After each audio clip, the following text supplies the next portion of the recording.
Dhambi inamfanya mtu katika ulimwengu wa roho anakuwa uchi. Walipoona wako uchi, wakajificha, wakatafuta majani, wakajitengeneza ili kuficha aibu yao, na Mungu akawatembelea kwenye bustani ya Edeni. Biblia inasema Mungu alipofika aliita Adamu, Adamu uko wapi? Si kwamba Mungu alikuwa mwoni Adamu. Hauwezi ukajificha mbele ya uwepo wa Bwana. Kila mahali Mungu yupo anakuona. Mungu alikuwa anamwambia Adamu, nilikuweka hapa, kitu gani kimekuondoa? Mungu alipokuwa anamuuliza Adamu uko wapi, maana yake amehama position. Mungu alikuwa amemweka hapa, sasa ameondoka. Dhambi na kuondoa kwenye nafasi ambayo Mungu amekuweka, unahama position.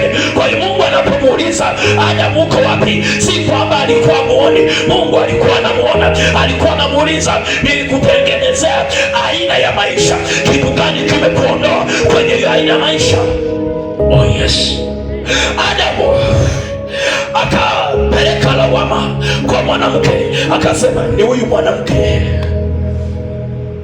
Dhambi ilipoingia iliachiliwa roho ya lawama, roho ya kulaumu.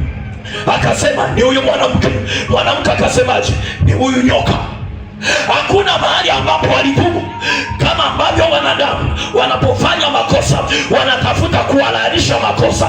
Adamu hakutubu, na ndio maana ilibidi Mungu amfukuze, amuondoe kwenye bustani ya Edeni. Kwa nini alimfukuza? Kulikuwa kuna mti mmoja unaitwa mti wa uzima. Mungu angemwacha Adamu kwenye bustani ya Edeni, Adamu angekula matunda ya ule mti wa uzima na angeishi milele kwenye dhambi. Ilibidi Mungu afunge njia ya kwenda kwenye mti wa uzima, ili huyu mwanadamu asije akalayo matunda akaishi milele kwenye dhambi.